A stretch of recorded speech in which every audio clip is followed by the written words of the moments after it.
myiza yakora hari umunsi izoza kumuvuganira. On dit souvent, fais le bien et passe. Tabitha faisait du bien à tout le monde. Vraiment, il aimait tout le monde et il choisissait pas tout ce qui vient vraiment vers elle, elle aidait tout le monde. Et elle savait pas que vraiment ces personnes en retour viendront vraiment réclamer sa vie. Ubundi iyi mirimo dukora ku isi ntabwo izogenda uko nyene, ntabwo ari y'imfaha gusa, imirimo yatuvuganira. Normalement, ces œuvres que nous faisons vraiment sur cette terre, c'est pas de la terre vraiment, mais c'est des œuvres qu'on a fait devant le Seigneur qui vont venir en retour réclamer notre vie, réclamer notre bénédiction envers Dieu. Muzi ko hari igihe ushobora gukora umurimo ukagera ku munsi w'ibyago warakoze wowe ugashika ku munsi w'ibyago waribitseko imirimo akaba ari kuvuganira.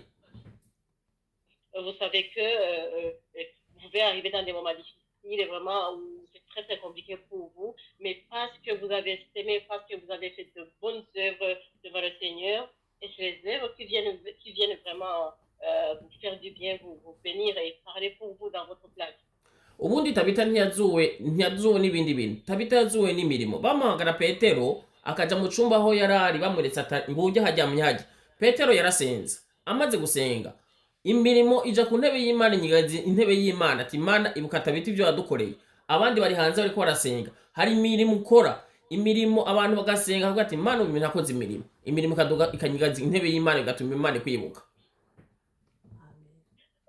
Tabitha n'a pas été sauvée par autre chose, mais quand on a appelé Pierre, on lui a dit, il est venu prier, on lui a dit, la voilà, elle est là, elle est décédée, toutes les femmes qu'elle aidait étaient là, mais c'est les œuvres, c'est tout ce qu'elle a fait qui ont parti secouer, mais vraiment le trône de Dieu en disant, mais voilà, mais elle a fait ça, elle a fait ça, elle a fait ça, on ne peut pas la perdre aujourd'hui.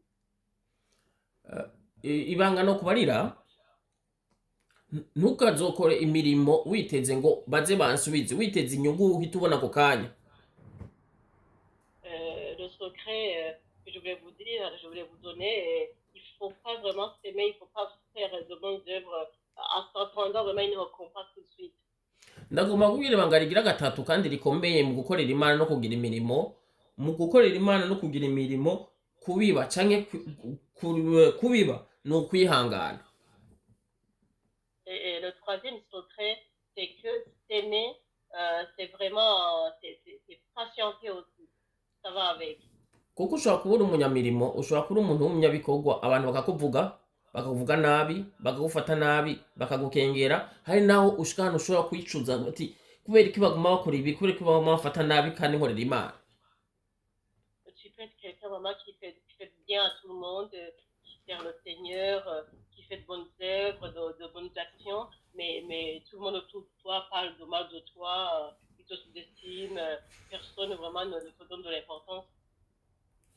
Ihangane kuko ivyo kurakora uyu munsi hari umunsi Imana izokwibukira iyo mirimo ikaza gutabara. Ihangane ibikugerageza, ihangane biguca intege, ihangane abo bose bagusubiza inyuma, ariko ukomere usonge imbere, uwegere imbere, ukomere uvuga ati mfise imirimo njyamenye, mfise hano nubwo imirimo nakoze. Patiente en face de tout ça, parce que toi, au fond de toi, tu sais que tu es en train de faire du bien, tu sais que tu es en train de servir Dieu, un Dieu fidèle qui va te récompenser, qui va te faire du bien au moment opportun et qui va te bénir. Warakoreye Imana, waravugiye Imana, warafashije abagowe, ariko nubwo bimeze uko uyu munsi uri mu bintu mu bibazo byakurenze, ariko ukabumona mbega ivyo nakoze byanyishuye iki, ariko ihangane. Tu as servi le Seigneur, tu as prêché, tu as aidé, mais aujourd'hui, peut-être que tu es dans une situation très difficile où tu n'avances pas, où ça ne va pas, et tu te demandes pourquoi j'ai fait ça, pourquoi j'ai servi le Seigneur, pourquoi aujourd'hui, mais patiente, sois patient, car le Dieu que tu as servi a enregistré tout ça. Mbaye nk'akarorero nk'uburavye nk'abantu batunze bafise nk'ubutunzi bwo mu buryo bw'umubiri, usanga ari abantu bakuze bagiye bakora bakihangana, bakabona ntibaduze ubwo nyene, ntibateye imbere ubwo nyene, ariko impera n'imperuka bakaheza ari abantu bakomeye bagiye bihangana. Si je vais, si je vais vous donner un exemple, les personnes qui sont riches aujourd'hui, c'est des personnes un peu âgées, des personnes âgées qui ont travaillé dur. C'était très compliqué, mais ils ont été très patientes. Et aujourd'hui, c'est les personnes qui sont riches parce ils ont été patientes. Ibanga rigira kane nshaka kukubarira bijanye no kubiba. Le quatrième secret que je vais te dire, ce qui concerne la semence, Eh, kubiba nukuraba kure, nukuraba kure hawe, nukuba ufise amaso abona kure. Kubiba nturabe ejo, raba kure mu gihe kiri imbere. alléluia. Semer, hein, c'est viser loin, c'est viser loin. Il faut pas semer en regarder vraiment tout proche en se disant, oh, ça va être demain ou après un mois. Non, il faut viser loin, il faut vraiment regarder loin en te disant, je sème aujourd'hui, mais plus tard, le temps que tu ne peux pas savoir, tu sais très bien que cette semence ne sera pas la terre. Reka nkoresheje ijambo ry'igifaransa uko biri kose, novuga guti kubiba nukugira virema, nukugira ngo nukurungika imirimo ukora hano ku isi ija kuri konti y'ijuru ikicarako. S'aimer, hein, c'est comment faire un virement, c'est comment faire un virement vers le compte de Dieu, parce que tout ce que nous faisons sur cette terre, toutes nos œuvres, c'est comme un virement, c'est vivre sur le compte de Dieu. hari igihe uba uriko urasenga ukabwira Imana, ukabwira ati Imana ibuka imirimo nakoze, ibuka wa munsi iki niki nakoze, ukinginga Imana wibutsa Imana kugira ngo ubwire ati Imana nimba iki gihe nakoze ibi nanje nyibuka ugire ico unkorera uyu munsi, ukibutsa Imana imirimo. Où vraiment on sent son besoin de rappeler Dieu en disant, mais Seigneur, rappelle-toi, j'ai fait ça dans ton église, j'ai fait ça pour tes enfants, j'ai fait des œuvres, de bonnes actions. Et, Seigneur, aide-moi aujourd'hui, car j'ai fait de bonnes choses dans ta maison. Mvuze ngo ibanga gira kane ngo kubiba no kuraba kure, uyu munsi ushobora kuba umukire.